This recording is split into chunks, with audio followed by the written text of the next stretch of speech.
Hürmetli vatandaş, bugünkü leksiyalarımızı başlayımız. Leksiyarı sırgacı rozu. Washington'da sözdeyimiz bugünkü sağış 2024 yıl 9. ayının 6. günü haftaga cuma vatandaş. Bugün vaziyet ve leksiyalarını sizlerge tapşırıştan avval bir tahlil makalesi. Ya tahlil leksiyası sözle bakaylı. Tünügün Erkin Asya Radyosu'ndan Uygur Tilgi Rops'una yetişen bir haber gözüm güçte vatandaş.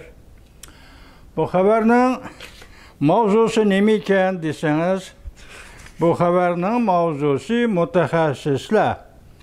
Xitay dairlerinin Amerika karşı kararlahiyesi, ulanın iqtisad ve siyasi mağlubiyetini körüsüdüğü mavzulu haber. 9. ayının 4.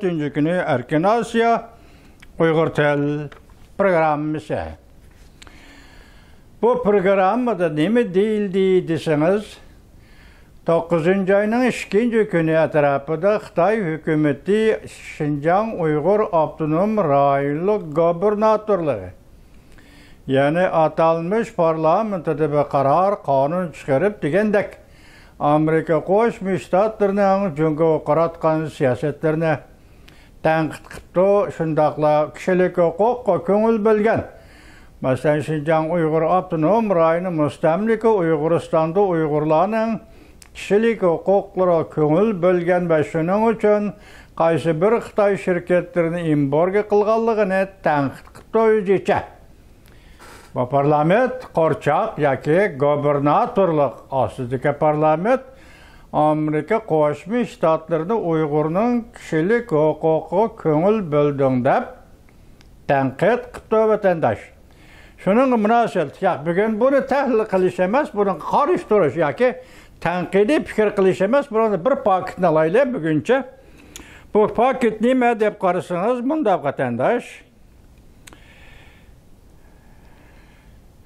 Uyghur mecburi emgekiga münasebetli karxanalar bilen yer şari teminleş zinciri arasındaki 785.415 karxananın birinci derecelik savdo münasebetleri de savdo münasebeti işgalligini, bu savdo münasebetine dair sanspirlarının İkinci katlama 6.871.643 savdo alaqısı tutuşuduğunu paketler bilen ko'rsatdi. Kim ko'rsatdi mesela? Yani Amerika Qo'shma Shtatlarının tadqiqot organlari vatandaşım. Bunun beşi nima deyildi deseniz, mutaxassislar Xitoy dairlerinin Amerika qarshi qonun loyihasi, onun iqtisadi ve siyasi sahasındaki mağlubiyeti dediydik.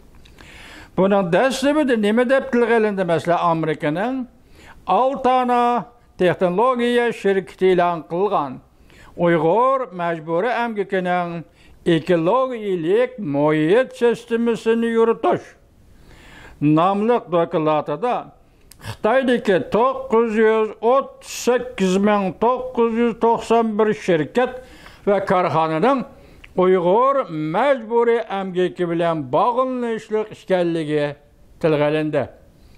Bundan yer şahardaki 600'den köp şirketler, milyonlagan tarmak şirketler muşu savdo münasebetine çetişler. Dikkat kıldınız mı? Körüp buldunuz, yani bir dikkat kılın vatandaş, qarab turun. Jungodaki yoki Xitoydaki 991 şirket karxananın Uygur mecburi emgeki bilen bağlanışlık işgalligi. Siz şuna qarasınız, hazır nima deysiz vatandaş? Navbatda Xitoy degan bu davlatni, Xitoy degan bu Fir'avni Uyg'urlar beqiyotidi deyman.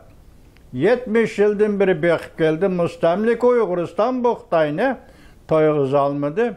Hazır mı hem davamlıq boqatim hem de biron emgek kuchi yoki erkinrek sharoitda qo'shig'ini boqqan bo'lsa bu Xitoy mamlakati, Xitoy fuqarosining endilikda mecburi emgekka, mesela Uyg'urlarni o'zining turmushini qamdaydigan darajadami iqtisodiy manfaatga ega qilmaydigan majburiy emgakka selinib, hozir Xitoy fuqarolarini beqiyotidi. Xitoy davlatini beqiyotidi. Hatta Xitoy davlatining savdo tijoratga munosabatli xalqaro chiqishiga başlıkidek 600 bin şirketke bağlıq 6 milyon savdo tarmoqlariga bağlıq degandek. Bütün dünya ile elip beriyotgan savdo munosabatları dairesi yana qaytib kelib, toplangan dollar ve privat bilan Xitoy fuqarolarining qo'shig'ini beqiyotidi degan gap vatandosh. Biz buning misol uchun taqatunigilla Beijingda chaqirilgan Afrika davlatlari, Jungo Xitoy munosabatlari degandek bir yig'inga 30-40 tak Afrikadan yetib kelgan davlatlar mutlaq ko'p qismi musulmon davlatlari, ya'ni sallavaşlar. Siz buni selishtirganda Uyg'uriston Xitoyga mustamlika qilib bergan Rossiya Xitoyning Uyg'uristonni mustamlika qila olishi mumkin emas. 40-yillardagi mustamlika urushi davrida Xitoyning Kuomintang bo'lsin va u yaning millatari Shinsisay bo'lsin, Uyg'urning qo'lidan bu vatanni qurol bilan tortib ololmaydi vatandosh. Stalin qo'l selib, Stalin bostirib, Stalin bu inqilobning rahbarligini KGB orqali tortib olib, rahbarlik huquqini tortib olib, kimnidir general ko'rsatib, kimnidir marshal deb tarbiyalab va tasvirlab yoki unvon berib, Uyg'urning ustiga hukmronligini, Stalinchi hukmronligini, diktatorni o'rnatib, Stalin bu vatanni Uyg'uristonni Xitoyga mustamlika qilib berdi vatandosh. Ana shundan bugun keldik, mana oqibat.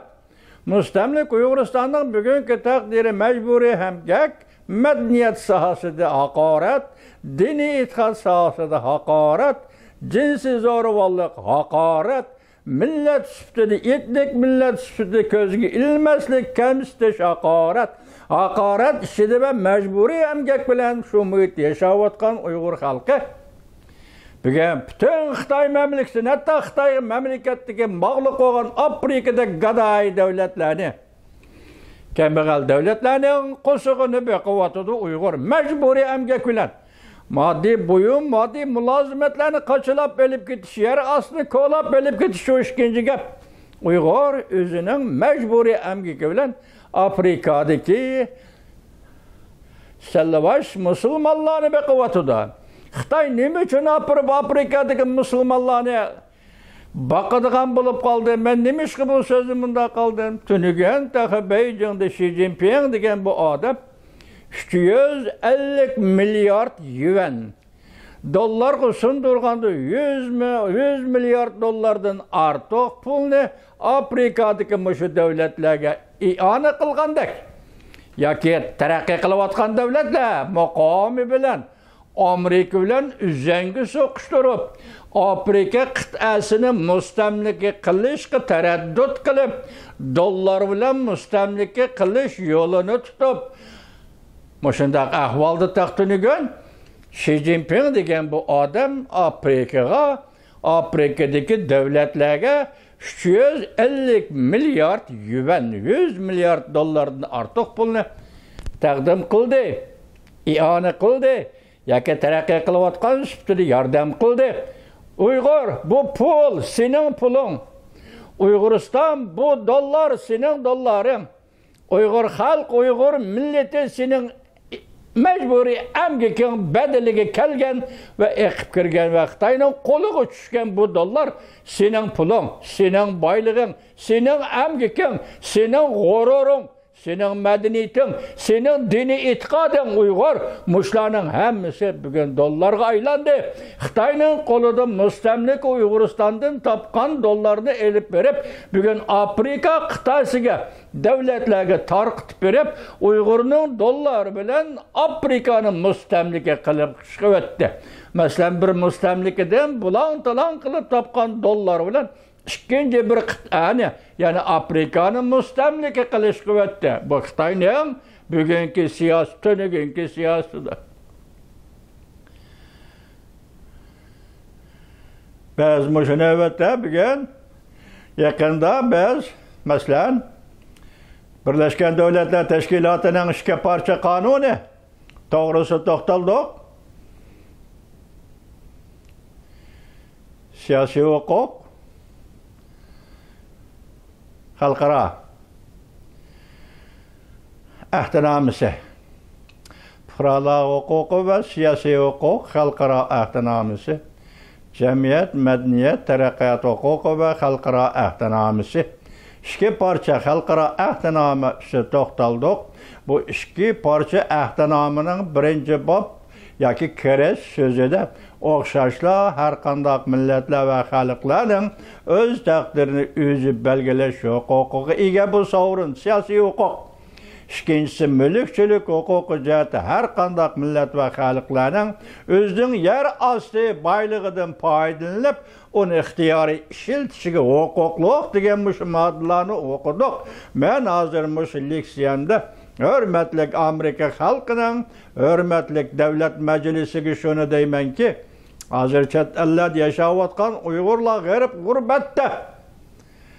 Chet ellarda yashayotgan Uyg'urlarning iqtisodiy ahvoli nachar. Shunga davlat majlisining bunimi o'ylashib, hozir Xitoy elib ketayotgan, Xitoy to'shib ketayotgan Uyg'uristonning boyligini qandaq bir taraf qilish shaklida, chet eldagi Uyg'urlarning turmushi ko'ngil bo'lish shaklida Amerika Qo'shma Shtatlarining bir muomalada, yana bir siyosatda yoki yana bir qonun loyihada bugungi Uyg'urlarning chet elda yashayotgan Uyg'urlarning taqdiri ko'ngil bo'lishini bu Uyg'urlar shu orqali qad ko'targandan keyin, undan keyin umumiy holda bu iqtisodiy paravallık yoki o'zining pulini o'zining qo'liga qaytarish shaklidagi iqtisodiy paravallik bilan Uyg'ur uchun elib berilayotgan kishilik huquq faoliyatlarga xarajat qilish uchun bugun davlat majlisining shunday ahvolda, masalan, pul majburiy emgak, Uyg'urning majburiy emgakidan kelgan pul, men boshda aytib berdim, 900 Xitoyning shirkati vatandaş 938.991 938.991 Xitoy shirkatiga bog'liq. Bu Xitoy shirkatlarining hammasi chet el bilan boshqa davlatlar bilan savdo qiladi. Qarab beqing vatandaş. 2023-yil 1-oyning 19-kuni Amerika Qo'shma Shtatlarining sobiq davlat ishlar kotibi Mike Pompeo Xitoy Uyg'uristonda hozir Uyg'ur qirg'inchiligini yo'lga qo'ydi dedi. Uning keyindan Aqsaroyga qasam bilan kirgan prezident Joe Biden hukumatining davlat ishlar kotibi Antony Blinken bu siyosatga vorislik qildi. Bugungacha davomlashtirib keldi va Uyg'uristonga Uyg'ur xalqiga ashundoq muomala qildi. Qirg'inchilik qildi deb muomala qildi. Amerika Qo'shma Shtatlarining siyosati izchillikka ega, logikalikka ega, taraqqiyoti, mantiqiy taraqqiyot xususiyatiga siyosatlar vatandaş.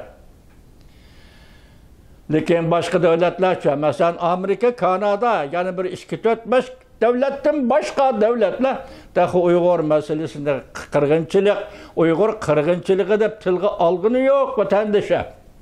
Tilga olgani yo'q. Bolup mu Avrupa'daki iki büyük devlet, demokratik devlet, Şvitsariya bilen Germaniya, hazırlıkçı dadıllık bilen yaki, ihtiyari aldı ve yaki özünün kanunu ve devlet ahlakı boyunca Uygurlar meselesinin hazır kırgınçılık, Uygur kırgınçılık, Xitay yürüzüvatkan Uygur kırgınçılığını itiraf kılıştan tehiyyerek Avrupa'daki iki büyük devlet, Şvitsariya ve Germaniya. Lekin Amerika Qo'shma Shtatlari shu qarorni qilgan ekan, bugun biz uzib aytamizki, Suyimlik davlat majlisi a'zolari Xitoyning bugun Afrikaga tashlagan puli 350 milliard yuan, 100 milliard dollardan ortiq pul Uyg'urning puli, Uyg'urning majburiy emgaki bedeliga kelgan pul, Uyg'uristonni bulang-talang qilish bilan eshishning bedeliga kelgan pul. Bu pul Uyg'urning puli. Bugun Xitoyning qo'li bilan Afrikadagi salliboshlarning qo'sig'ini baqadigan ish bo'lsa, bu tangsizlik bo'ladi, bu adolatsizlik bo'ladi. Shu davlat majlisining buning ko'ngil bilib, bu nima ish? deyişini ümit qilamiz. Çünkü Devlet Meclisi itibar bergen iki parça kanun Birleşken Devletler Teşkilatı'nın yukarıda men tilga algan iki parça kanunu da yer astı baylığını ihtiyari bir taraf kılışka hukukluq. Öz takdirini özü belgileşke hukukluq milletler yer astı baylığını özü ihtiyari bir taraf kılışka hukukluq.